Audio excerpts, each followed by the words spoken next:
नौजवान था और यतीम भी था। शौक बन गया दीन पढ़ने का। महल्लेदार इलाके वाले कहने लगे कहाँ से कमाएगा, ना बाप है, ना माँ है, ना घर है, कहाँ से। हजरत रूमी कहते हैं नौजवान ने जंगल में झोंपड़ी लगा ली। वहाँ वो सुबह मदरसे जाता, शाम को जंगल में रहता, वहाँ अल्लाह अल्लाह करता, सबक याद करता। एक दिन बादशाह की बेटी रास्ता भूल गई, जंगल में आई सहेलियों के साथ, बॉडीगार्ड भी साथ थे पर रास्ता भूल गई। खोती खोती शाम हो गई, ऐसी खोई कि जब रात गहरी हो गई तो आके उस नौजवान के पास रुकी और चिल्लाने लगी। शेर के दहाड़ने की आवाज आती है, भेड़िए के बोलने की आवाज आती है। नौजवान अकेला, सहेलियां बिछड़ गई, गार्ड बिछड़ गए। कहने लगी मैं परेशान हूँ, मुझे जगह मिल जाएगी। नौजवान कहता मैंने शहजादी देखी और मुझे भी पता था कि घर एक ही है और आग को अंदर से दरवाजा भी बंद करना पड़ता है, जंगल जानवर भी आ जाते हैं। कहते मेरी छोटी सी कुटिया में, झोंपड़ी में वो आई, रो के कहने लगी सहारा कोई नहीं, अगर मैं पीछे निकलूंगी तो भेड़िए खा जाएगा।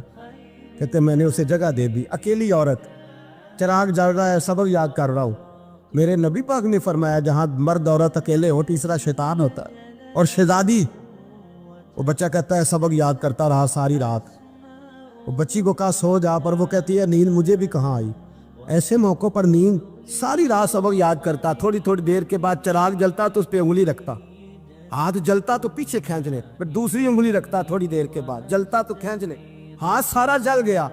सुबह किरणें चमकी तो कहने लगा चल निकल जा, दौड़ जा, बस बड़ा सब्र का इम्तिहान हो गया, चली जा।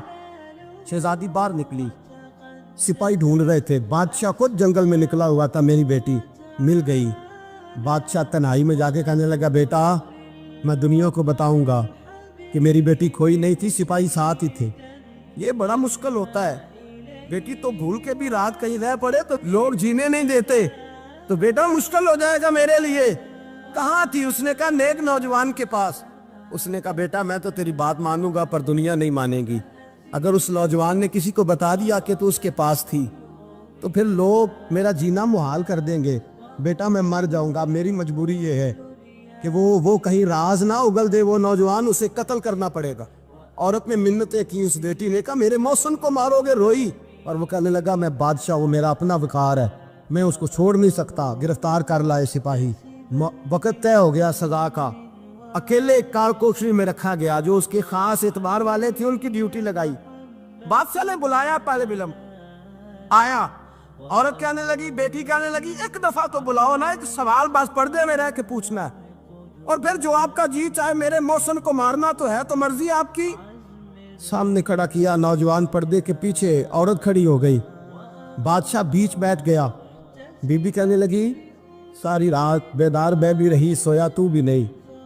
वो जो तू चिराग के करीब हाथ लगा के जलाता था वो समझ नहीं आई। नौजवान रो पड़ा, कहने लगा क्या करूं, मैंने रसूलुल्लाह का दीन पढ़ा है, क्या करूं, मैंने हुजूर का दीन पढ़ा है। मैंने पढ़ा है कि जानी को सबसे नीचे दोज़ख के सबसे निचले दर्जे में जलाया जाए, उसे जहन्नमियों का पीप और रेशा पिलाया जाए, कंद खिलाया जाए। ये रवायतें पड़ी हुई थी। थोड़ी थोड़ी देर के बाद शैतान मुझे कहता था बदकारी कर ले। मैं अपना हाथ उसी वक्त जब शैतान मशवरा देता तो मैं आग पे करता। मैं कहता अगर ये बर्दाश्त हो गई तो वो भी हो जाएगी। जब हाथ जलता तो मैं समझ जाता नहीं तुझसे तो ये नहीं बर्दाश्त होती तो वो कैसे होगी। फिर मुझे शैतान मशवरा देता कोई देख नहीं रहा, तो बुलाने नहीं गया, खुद आई, मैं दूसरी उंगली लगा देता। मैंने हाथ जलाया और मैं समझ गया जब छोटे से चिराग की इतनी सी शमा की आग नहीं बर्दाश्त होती तो दोज़ख कैसे बर्दाश्त होगी। कहता मैं बाज आया। बादशाह ने ये कहानी सुनी, लफ्ज सुने तो चीख मार के रोया। कहने लगा तालिब इल्म तू तो मेरे नबी का सच्चा गुलाम है, और मेरे रसूल के जो सच्चे गुलाम होते हैं उन्हें फांसियां नहीं दी जाती, उन्हें तख्त पर बिठाया जाता है। अब तुझे सजा नहीं होगी बल्कि मैं अपनी बेटी का निकाह तेरे साथ करूंगा और मेरे बाद इस सल्तनत का बादशाह भी तू ही बनेगा। अब वो नौजवान वहां नारे लगा रहा है, कहता लोगों तुम मुझे कहते थे दीन से क्या मिलता है, दीन से तो अल्लाह तख्त व ताज भी अता फरमा देता है। अगर नौजवान शर्मो हया वाले बन के रहे अल्लाह सारी इज्जतें दे देगा। देखे ना अल्लाह के फजल से इज्जत मिलती है, और जब कोई इज्जतदारों जैसा काम ही ना करे। एक बात और अर्ज करनी है पर वक्त थोड़ा रह गया। जवानों मैं ना जब कभी परेशान होता हूँ ना तो मैं ये वाली बात खोल के पढ़ता हूँ वाला, ये बात ढारस बनाती है। ढारस توانائی دیتی ہے, پورا مضمون باندھا ہے. اعلیٰ حضرت کہتے ہیں بہروپیہ تھا, مداری, روپ بدل بدل کے دکھایا کرتا تھا, بادشاہوں سے انعام لیتا تھا. ایک دن اورنگزیب عالمگیر کے پاس آ گیا, کہنے لگا میں روپ بدلوں گا, اگر آپ پہچان نہ سکے تو میں انعام لوں گا. آپ نے فرمایا میں کوئی ایسے ویسا بادشاہ نہیں, کہا مجھے دھوکہ دینا مشکل ہے. کہا نہیں میں روپ بدلوں گا. حضرت اورنگزیب عالمگیر بڑے نیک بادشاہ گزرے, بڑے پرہیزگار. وہ بہروپیہ کہنے لگا میں روپ بدلوں گا, آپ نہیں پہچان سکیں گے. فرمایا چل جتنا تیرے اندر زور ہے لگا لے. حضرت نے اعلان کیا کہ میں نے فوجی بھرتی کر دیں, 2 ماہ کے بعد ٹیسٹ ہوگا. وہ 2 مہینے دوڑتا رہا, رنگ روپ بناتا رہا, آیا ٹیسٹ دینے, 2-3 سپاہیوں کا امتحان لیا. اس کی باری آئی تو 10 روپے دیے, کہنے لگے تیرے آنے جانے کا کرایہ میں نے تجھے پہچان لیا ہے. کچھ دنوں کے بعد جانے لگے سفر پر, تو بھکاری آ گئے خیرات مانگنے. اس نے بھی سارے منہ پر سیاہی مال لی, کپڑے پھاڑ لیے, سر کے بال مڈا لیے, پگے تک کٹا لی, بدرنگ ہو کے آیا. کاسا آگے کیا تو حضرت نے 10 روپے ڈالے, کہنے لگے تیرے آنے جانے کا کرایہ میں نے پہچان لیا ہے. کچھ دن گزرے تو ٹیچر کی ضرورت تھی. اس نے مونچھیں بڑی کر لی, داڑھی نکلی لگا لی, سر پہ جنا کیپ پہن لی, ایک شیروانی لے لی اور ہاتھ میں چھڑی پکڑ کے آیا. کہنے لگا میں استاد ہوں, 2-4 بندوں کا امتحان لیا. اس کی باری آئی تو 5 روپے دیے, 10 روپے دیے, کہا تیرا کرایہ میں نے پہچان لیا. 2 سال گزر گئے. وہ جب بھی آتا حضرت پہچان لیتے. ایک دن سفر پہ جا رہے تھے, بہت بڑا لشکر تھا, جہاد کرنے جا رہے تھے اورنگزیب عالمگیر. تو دیکھا ایک پہاڑی ہے, پہاڑی پہ لوگ جا بھی رہے ہیں آ بھی رہے. اورنگزیب عالمگیر پوچھنے لگے یہاں کیا ہے؟ کہنے لگے بابا جی بیٹھے ہیں دعا کرتے ہیں, اللہ کے نیک بندے ہیں. اورنگزیب کہنے لگے یار پرانے لوگ سارے ہی اللہ والوں کو مانتے, یہ بھی مصیبت آئی ہے جتنی نہیں آئی ہے, سارے لوگ ہی مانتے. کہنے لگے ذرا میں دعا نہ کرا لوں, بچے کام جا رہا ہوں. اورنگزیب بادشاہ تھے, بادشاہ لوگ نازک مزاج ہوتے ہیں. گھوڑے سے اترے, بڑی مشکل سے پہاڑی پہ چڑھے, اوپر گئے تو لائن لگی ہے. بابا جی غار میں بیٹھے, کہنے لگے میں نے ملنا, میں اورنگزیب ہوں. انہوں نے کہا ہمارا بابا اس طرح کا پیر نہیں کہ امیر آئے تو رنگ اور ہو, غریب آئے تو اور ہو. یہاں اگر ملنا ہے تو لائن میں لگ جاؤ, سب ایک جیسے. اب لائن میں کھڑے ہو گئے, 50 آدمی آگے تھے. کہتے ہیں 51واں نمبر تھا. تھک گیا دھوپ میں کھڑا کھڑا. جب میں پہنچا غار کے دہانے تو میں نے بابا جی کے چہرے پہ نظر ڈالی تو بڑا نورانی چہرہ, بڑی خوبصورت لب و لہجہ. میں نے کہا میرے جیسا آدمی بھی پگڑی باندھ لے تو اچھا لگنے لگ جاتا ہے, بڑا خوبصورت انداز. کہتے ہیں میں ان کے پاس اتحیات کی حالت میں بیٹھ گیا. میں نے کہا حضور میں جا رہا ہوں جہاد کرنے, دعا کرنا. بزرگوں نے ہاتھ اٹھائے, اللہ اس کی مدد فرما, دین کو غلبہ عطا فرما, اسے دین کا سچا پکا سپاہی بنا. پھر تھپکی دی, 2-4 نصیحتیں نکال ڈالی. دیکھنا ظلم نہ کرنا, زیادتی نہ کرنا, جب تم جیت کر نہ کرنا, غرور نہ کرنا, نصیحتیں بھی کر دی. کہتے ہیں اب جب میں اٹھا تو 2-4 دینار بطور نذرانہ مسلح کے نیچے رکھے, اور الٹے قدم جب میں غار سے اترا انہوں نے رومال جھاڑا اور اٹھ کے کھڑے ہو گئے. کہنے لگے آج نہیں تو نے پہچانا, آج نہیں تو نے پہچانا, میرا انعام بنتا ہے, آج نہیں پہچانا, لا پیسے. اورنگزیب کہنے لگا یار تو نے حد کر دی, کہاں چڑھا کہاں کھڑا رہا, دھوپ میں تھک گیا, کمال کر دی بھائی تو نے. پتا تو کیا لے گا, اب تو دیکھ جلدی بتا, وہ کتنے لوگ پیچھے دھوپ میں کھڑے ہیں, لشکر سارا کھڑا ہے, کیا لے گا؟ اس نے کہا سب سے قیمتی ہیرے وہ ہے جو تیرے سر کے تاج میں لگے ہوئے, مجھے تیرا تاج چاہیے. او بھائیو سننا اور یاد رکھنا, میرے اعلیٰ حضرت کہتے ہیں بادشاہ نے سر کے اوپر سے تاج اتارا, بہروپیے کے قدموں میں رکھا اور کہنے لگے یہ لے, اور یہ تو تیرا مانگنے پر میں نے دیا ہے نا, میں واپس آتا ہوں تو آنا میں اپنی مرضی سے بھی تجھے دوں گا. تو نے اورنگزیب جیسے بندے کو دھوکہ دیا, آنا میں اس وقت بھی دوں گا. وہ دے کر بس بات ختم ہو گئی, حد ہو گئی. دے کر کہتے ہیں جب میں پلٹا نا واپس, بہروپیے نے آواز دی بادشاہ ٹھہر جا. تو میں نے پلٹ کے دیکھا تو کہنے لگے یہ اپنا تاج لے جا, اٹھا اور لے جا. میں نے کہا 2 سال بیت گئے تجھے محنت کرتے, آج قابو آیا تو لے جاؤ. کہنے لگا لے جا, مسئلہ سمجھ میں آ گیا. میں نے کہا مجھے بھی تو سمجھانا. کہتے ہیں وہ پھوٹ پھوٹ کے رویا, اس کی آنکھیں برس پڑی, سیلاب کی طرح آنسو بہہ نکلے, تڑپا اور رو کے کہنے لگا بادشاہ میں نے جھوٹ موٹ رسول اللہ کی غلامی اختیار کی تھی, جھوٹ موٹ کی داڑھی, جھوٹ موٹ کی پگڑی, جھوٹ موٹ کا فقر, میں نے جھوٹ موٹ نبی پاک کا لباس پہنا ہے, تو تیرے جیسے بادشاہوں کے تاج میرے قدموں میں آ گئے ہیں. अगर मैं सचमुच रसूलुल्लाह का गुलाम बनूंगा तो अल्लाह क्या कुछ अता फरमाए, अल्लाह कितनी नेमतों से नवाजे। मेरे आला क्या फरमाते हैं, आला हज़रत फरमाते हैं फरिश्ते भी करते हैं ताज़ीम मेरी। कौन जी? अल्लाह। ऐसा अकीदा भी कम मिलेगा जो बरेली के इमाम का अकीदा है, ऐसा भी कम। कहते हैं फरिश्ते भी करते हैं ताज़ीम मेरी। क्यों? फरमाने लगे फिदा हो के उन पर ये इज्जत मिली। बगदाद के एक दरवेश आलिम थे, तो वो जब भी नमाज पढ़ाते ना तो किसी ताजर की 2 बीवियों के बारे में दुआ मांगते। तो जो है मेरी बात पर, नमाज पढ़ाते तो कहते अल्लाह उस ताजर की 2 बीवियों को अपनी खास रहमतें अता फरमा। एक दिन लोग उनके गिर्द इकट्ठे हो गए, कहने लगे बाबा जी बताएं तो सही वो बीवियां कौन थी जिनके लिए आप दुआ मांगते। तो फरमाने लगे मेरे शहर का एक ताजर था, बहुत बड़ा ताजर था, मालदार था पर बे औलाद था। उसे बगदाद से मुल्क शाम जाना पड़ता था तिजारत करने, और कई कई महीने उसे शाम के मुल्क में रहना पड़ता था। उसने इस तरह किया कि वहां भी एक शादी कर ली। तो जो है ना मेरी बात पर, क्या कर लिया उसने? दूसरी शादी करना मर्द के लिए जायज़ है, तीसरी करना भी, चौथी करना भी भैया के वक्त, मगर अगर इंसाफ कर सके तो। अगर चारों में हम ना आधा मसला सुनते हैं और आधा ही बयान करते हैं, अगर इंसाफ ना कर सके फिर उसके लिए 4 जायज़, फिर वो एक ही रखेगा। तो अजीज दोस्त, दूसरा निकाह कर लिया, शादी हो गई। अब वो वहाँ कुछ ज़्यादा वक्त गुजारने लगा, मालदार आदमी था, बीवी को मकान भी लेके दे दिया।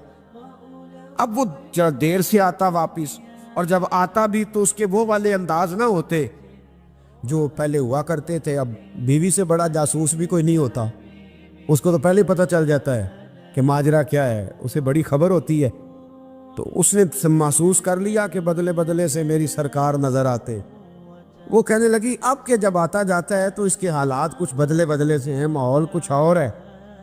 उसने एक बूढ़ा आदमी जो उसका अजीज़ भी था और समझदार भी था उसको तैयार किया। कहने लगी अब के जब मुल्क के शाम जाए ना तो इसका पीछा करना और ख़बर करना कि कहाँ रहता है, कहाँ जाता है, क्या करता है। वो बूढ़े बुजुर्ग जो थे वो खातून के कहने पर कुछ उसने किराया भी दिया। वो उस ताजर के पीछे गए और वापस आके खबर दी। कहने लगे कि ये तो 2-3 साल बीत गए, इसने वहाँ भी शादी की हुई है, तुझे बताया ही नहीं। बीवी बड़ी समझदार थी, हौसला मंद, ज़ीरत, उसने शोर नहीं मचाया। उसने कहा कि मैं ना अब जब आएगा ना तो तरीके से बात करूँगी और पूछूंगी कि ऐसा क्यों किया। और ये भी उसने आके बताया कि अगर तेरे साथ निकाह के बाद उसे औलाद नहीं मिली तो औलाद वहाँ भी कोई नहीं, कि मुकम्मल तफसीलात। अब जब इस दफ़ा खामद आया तो आते ही वो बीमार हो गया, कमज़ोर होने लगा। अब खातून ने मुनासिब नहीं समझा कि आते ही धड़ाम से मैं उसके सर पर ये ठोड़ दूँ कि तूने निकाह किया हुआ है और मुझे बताया नहीं। वो जरा तसल्ली में रही, कुछ वो बीमार था, हौसला रखा, खिदमत करती रही। कुछ दिन गुजरे तो वो ताजर इंतकाल कर गया, फौत हो गया। अब राज खोल न सका, इद्दत गुजारी, और जब सारा माल जमा किया ना तो अशरफियों की बोरियां भर गई। सारा माल उस बीबी का, 4 बोरियों में अशरफियां, 4। यहाँ तो पेट का दोज़ख है, माज़ अल्लाह, भरता ही नहीं। हाल मिन मजीद, हाल मिन मजीद। वो जो कहते थे ना कि बस बाहर चला जाऊं और बाहर मैं कुछ थोड़े से पैसे कमा के 2-3 साल में लौट आऊँगा, फिर यहाँ आके कोई कारोबार करूँगा, वो गए हैं तो वापस नहीं आए। वो जो कहते थे ना बस मैंने इतना सा कारोबार करना है कि मकान बन जाए, उन्होंने 4 मकान भी बना लिए हैं, लेकिन ब्रेक हल में मजीद की दौड़ है। अब 4 बोरियां उस औरत ने छुपाए रखी। कोई बंदा नहीं जानता बगदाद में कि मुल्क के शाम में ताजर की दूसरी बीवी भी है। जब वो फारिग हुई तो उसने उस बूढ़े जासूस को फिर बुलाया और 2 बोरियां ऊंट पे रखी, खुद भी साथ बैठी और मुल्क के शाम गई। अल्लाह अकबर। वो बुजुर्ग कहते हैं मैं ऐसे नहीं दुआ करता। उसको जाके कहने लगी मैं अकेली वारिस नहीं हूँ, आधे की वारिस तू भी है। मैं अकेली वारिस नहीं, ये तक़सीम विरासत है, आधी की वारिस तू भी है। तो रख अपने पैसे, मुझे पता है उसने निकाह किया था पर मुझे बताया नहीं था, तो रख अपने पैसे, मैं तुझे दे रही हूँ, आधे तेरे हैं आधे मेरे हैं। उसने नजर उठाई तो रो पड़ी, कहने लगी नहीं अब ये सारे तेरे ही हैं, اگر تو اللہ سے ڈرتی ہے تو میں بھی رب سے ڈرتی ہوں، اگر تو مصطفیٰ کریم کا کلمہ پڑھتی ہے تو میں بھی اسی نبی کی ماننے والی ہوں۔ کہا بات کیا ہے، میرا کیوں ہے سارا؟ تو وہ خاتون کہنے لگی وہ 2 سال 3 سال سے میرے ساتھ نکاح تھا اور اس نے بتایا تھا مجھے کہ میری بیوی بھی ہے، اور میں غریب تھی تو میرے والدین کو بھی بتایا تھا کہ میری دوسری شادی ہے۔ یہ مکان اس نے مجھے لے کے دیا تھا، میرے تمام اخراجات وہ پورے کرتا تھا، نان و نفقہ کا خیال رکھتا تھا، لیکن اب کہ جب وہ آیا تو وہ بیمار تھا۔ اس نے مجھے بتایا کہ مجھے طبیب نے بتایا ہے کہ میں شدید بیمار ہوں، شاید بچ نہ سکوں۔ تو کہنے لگی وہ مجھے کئی لاکھ روپے بھی دے گیا اور جاتے دفعہ مجھے طلاق بھی دے گیا، فارغ کر گیا۔ کہنے لگا تو جہاں چاہے میرے بعد نکاح کر سکتی ہے، اور کہنے لگا میں چاہتا تھا پہلی بیوی کو بتا دوں، موقع نہیں بنا اور اس کا دل نہ ٹوٹے، بتا نہیں پایا، لہذا وہ مجھے ڈھیر سارے پیسے دے چکا ہے، سارا میرا حصہ مجھے پہلے سے دے چکا ہے۔ میری بہن اب یہ 4 بوریوں میں سے 2 میری نہیں بلکہ 4 کی 4 ہی تیری ہے، تو ہی اس کی حقدار ہے۔ تو بزرگ کہتے ہیں مجھے بتاؤ جن کے اندر اس قسم کے تقوی کی جھلک ہو ان کے لیے ہر نماز کے بعد دعا مانگنی چاہیے کہ نہیں مانگنی چاہیے؟ حضرت عمر کے زمانے میں ایک نوجوان تھا، نیک تھا، مسجد جایا کرتا تھا رات کو۔ تو مسجد جا رہا تھا تو رستے میں ایک عورت نے دعوت گناہ دی، ابن عساکر نے اس کو لکھا ہے۔ تو نوجوان تھا، خواہشات تھی، کچھ طبیعت مائل ہو گئی، ابھی ادھر جا ہی رہا تھا کہ کسی نے آیت پڑھ دی والی من خاف مقام ربی جنتان، جو رب کے سامنے کھڑے ہونے سے ڈرے گا اللہ 2 جنتیں دے گا۔ واقعی ڈر گیا، وہ واقعی ڈر گیا، اتنا ڈرا کہ بے ہوش ہو کے گر پڑا۔ بیماری سے لوگ بے ہوش ہوتے ہیں، پیسے ڈوب گئے بے ہوش ہوتے ہیں، بچے کے غم میں بے ہوش ہوتے ہیں۔ سچ بتاؤ کبھی خوف خدا سے بھی بے ہوش ہوتا کوئی دیکھا ہے؟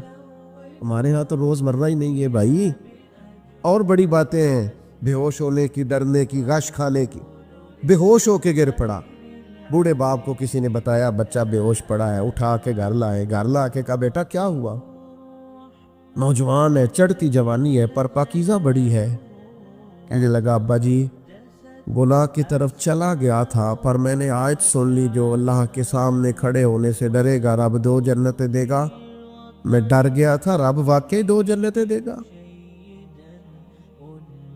باپ رو پڑے، ابا جی کی آنکھوں میں آنسو آئے اور کہا پتر اللہ بڑا مہربان ہے، اس کے وعدے سچے ہیں، واقعی 2 جنتیں دے گا۔ اس نے پھر ایک چیخ ماری اور اس طرح کی ماری کہ اس کی روح ہی پرواز کر گئی، روح ہی پرواز کر۔